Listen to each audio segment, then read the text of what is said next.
وہ خزائن جو ہزاروں سال سے مدفون تھے،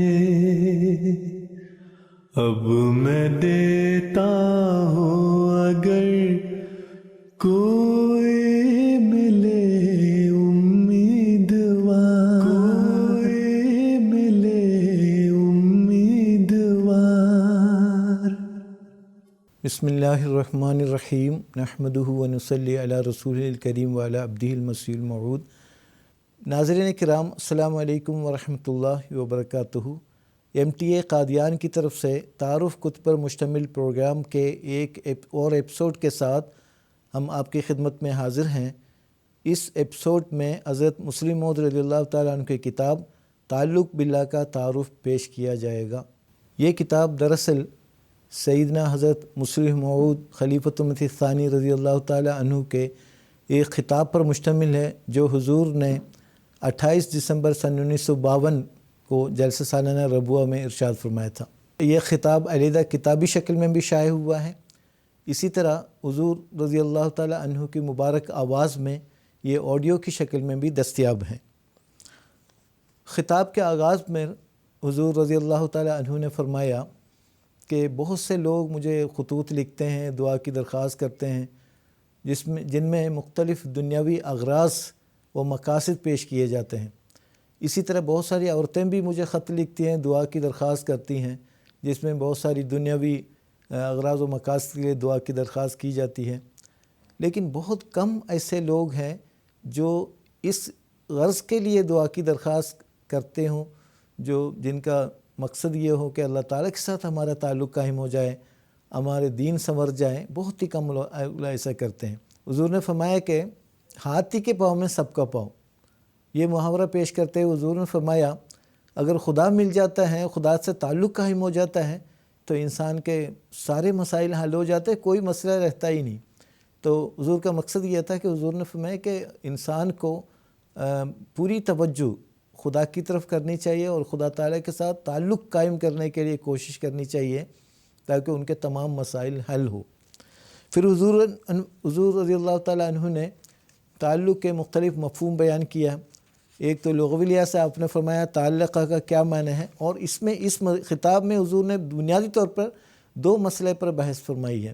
ایک تو فرمایا کہ خدا موجود ہے یا نہیں، خدا کے وجود کے تعلق سے آپ نے بیان فرمایا۔ اس کے فرمایا واقعی اگر موجود ہے تو اس سے تعلق قائم کیا جا سکتا ہے یا نہیں کیا جا سکتا۔ پھر حضور نے فرمایا کہ دنیا کے تمام مذاہب اس بات پر متفق ہے خدا تعالیٰ کے ساتھ تعلق قائم کیا جا سکتا ہے، گو اس کی شکلیں مختلف ہیں، اس کے ذرائع مختلف ہیں، جو مختلف مذاہب کی طرف سے جو باتیں پیش کی جاتی ہیں وہ گو مختلف ہیں، لیکن اس بنیادی بات پر سارے متفق ہیں کہ خدا تعالیٰ کے ساتھ تعلق قائم کیا جا سکتا ہے۔ پھر تعلقہ کا معنی بتایا، تعلق کا مطلب کیا ہے؟ فرمایا تعلقہ کا مطلب لغت کے لحاظ سے لٹکنے کے ہوتے ہیں۔ مراد تعلق المرأہ کا مطلب ہے کہ اس عورت کے ساتھ تعلق قائم ہو گیا، یا تعلق بالامرأہ کا مطلب ہے کہ اس عورت کے ساتھ اس کا تعلق استوار ہو گیا، یعنی مال قلبہ الیہا، اس کا دل اس کی طرف مائل ہو گیا۔ تو حضور نے لغت سے ایک مثال بیان کی، مثلا جیسے تعلق الشوک بالثوب ای نشب بہا واستمسک، یعنی فرمایا کہ جیسے کہتے ہیں کہ کانٹا جو ہے کپڑے میں کھپ گیا، چھپ گیا، مطلب کیا ہے؟ واستمسک بہا اور نشب فیہا، یعنی اس میں وہ کانٹا چھپ گیا، کھپ گیا، یعنی تعلق قائم ہو گیا۔ تو یہ مثال دی۔ اس کے بعد حضور نے مختلف آیات قرآنی سے یہ ثابت کیا، مثلا میں خلق الانسان من علق، اللہ تعالیٰ نے انسان کو علق سے پیدا کیا ہے۔ اسی طرح مختلف قرآنی آیات حضور نے پیش کی ہے۔ مطلب یہ ہے کہ انسان کو اللہ تعالیٰ نے علق سے پیدا کیا ہے، یعنی فطرتاً اللہ تعالیٰ نے انسان کے دل میں یہ بات مرکوز کی ہے، ودیت کی ہے کہ وہ اپنے خدا کے ساتھ تعلق قائم کیا جائے۔ یہ ایک فطری جذبہ ہے، اور اس فطری جذبے کو، اس احساس کو پورا کرنے کے لیے، اس خواہش کو، اس تمنے کو پورا کرنے کے لیے اللہ تعالیٰ نے ایسے سامان کیا ہے کہ اللہ تعالیٰ انسان سے محبت کرتا ہے بقدر اس کے کہ انسان جس قدر اللہ تعالیٰ سے محبت کرتا ہے۔ پھر آپ نے محبت کے مختلف لغوی معنی بھی پیش کیا ہے۔ حضور نے فرمایا عام طور پر 4 الفاظ عام طور پر عشق ہے، شوق ہے، اسی طرح فرمایا کہ محبت کا لفظ بھی ہے، پھر حب، ود وغیرہ کے الفاظ استعمال کر کے حضور نے اس میں وضاحت فرمائی ہے کس قسم کی محبت انسان اللہ تعالیٰ سے قائم کر سکتا ہے اور اس کے نتیجے میں اللہ تعالیٰ انسان سے محبت کرنے لگتا ہے۔ حضور نے فرمایا کہ محبت ایک طرفہ محبت نہیں ہوتی، جب انسان اللہ تعالیٰ سے محبت کرنے لگتا ہے اسی مناسبت سے اسی قدر اللہ تعالیٰ بھی انسان سے محبت کرنے لگتا ہے۔ پھر تعلق باللہ کو اسلام نے اغراض پیدائش میں سے قرار دیا ہے، بہت بڑی نعمت قرار دی ہے، اس کے بغیر انسان اپنے مقصد حیات میں کامیاب ہو ہی نہیں سکتا۔ پھر حضور رضی اللہ تعالیٰ عنہ نے ایک حدیث سے ایک مثال پیش فرمائی، وہ جو اللہ اشد فرحم بتوبت عبدہ حین یتوب الیہ، کہ اللہ تعالیٰ انسان سے سب سے زیادہ محبت کرتا ہے جب وہ اپنے خدا سے توبہ کرتا ہے۔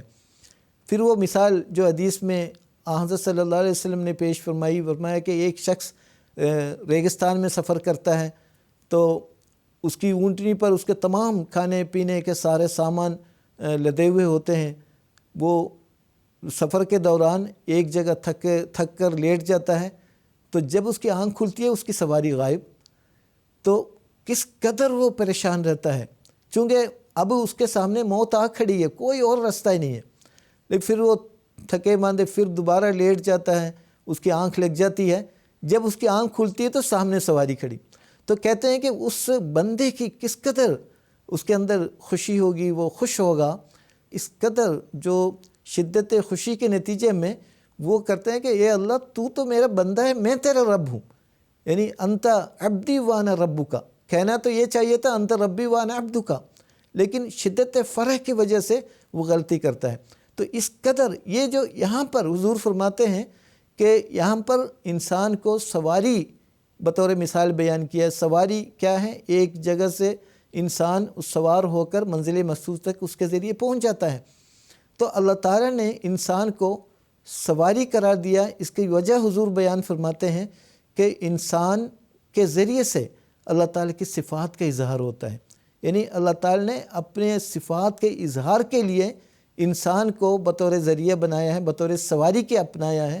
تو یہ ساری حدیث پیش کر کے حضور فرماتے ہیں اس قدر اللہ تعالیٰ خوش ہوتا ہے اپنے بندے سے جب وہ خدا کی طرف واپس آتا ہے۔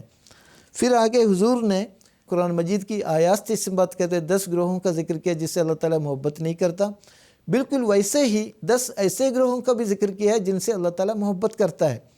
تو محبت 2 قسم کی ہے، ایک کسبی ہے، ایک وہبی ہے، یعنی انسان اپنی کوشش کے نتیجے میں اپنے اعمال کے ذریعے، اپنی عبادات کے ذریعے اللہ تعالیٰ کے قرب حاصل کرنے کی کوشش کرتا ہے، تو اس کا لازمی نتیجہ یہ ہوتا ہے کہ اللہ تعالیٰ سے ان کے دل میں ایک محبت پیدا ہوتی ہے، اس کے اندر ایک رغبت اور شغف اور حب پیدا ہوتا ہے کہ باقی جس نے مجھے پیدا کیا ہے، خالق و مالک ہے، رازق ہے، سب کچھ ہے، ان سے محبت کرنی چاہیے۔ ان کے دل میں ایک قسم کی محبت پیدا ہونی شروع ہو جاتی ہے۔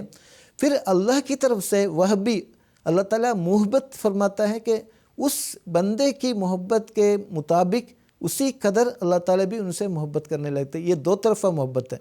حضور نے اس میں بہت ساری مثالیں بیان فرمائی ہیں، مثلاً والدین کا اپنے بچوں کے ساتھ محبت ہے، بچوں کا اپنے والدین کے ساتھ محبت ہے، اسی طرح بیوی کا اپنے خاوند کے ساتھ محبت ہے، خاوند کا اپنی بیوی کے ساتھ محبت ہے، اسی طرح مختلف جو محبت کے عوامل حضور نے بیان کیا ہے، مثلا حسن ہے، احسان ہے، اسی طرح جو انسان کی جو طبعی ضرورتوں کی تکمیل ہے، پھر رفاقت اور مصاحبت ہے، اس قسم کی حضور نے جو محبت کے اسباب اور وجوہات بیان کی ہے۔ اس وجہ سے انسان طبعاً اور فطرتاً یہ ان کے اندر ایک قسم کی پیاس لگی ہوئی ہے کہ اپنے خدا کے ساتھ ایک تعلق قائم کرے۔ حضرت مسلم موعود رضی اللہ تعالیٰ نے اپنے اس خطاب کو اس دعا پر ختم فرمایا اللہ تعالیٰ سے دعا ہے کہ وہ ہمیں اپنی محبت عطا فرمائے اور اپنے ما سوا کی محبت ہمارے دلوں سے سرد کر دے، اور جن سے محبت کرنا اس کے منشا کے مطابق ہو ان سے اس قسم کی اور اتنی ہی محبت ہمیں ہو کہ جس سے خدا تعالیٰ کی محبت بڑھے اور اس کا تعلق زیادہ ہو، حتیٰ کہ ہماری محبت اس کی محبت کو کھینچ لے اور وہ ہمارا چاہنے والا ہو جائے اور ہم اس کے۔ اللہم آمین، وآخر دعوانا ان الحمد للہ رب العالمین۔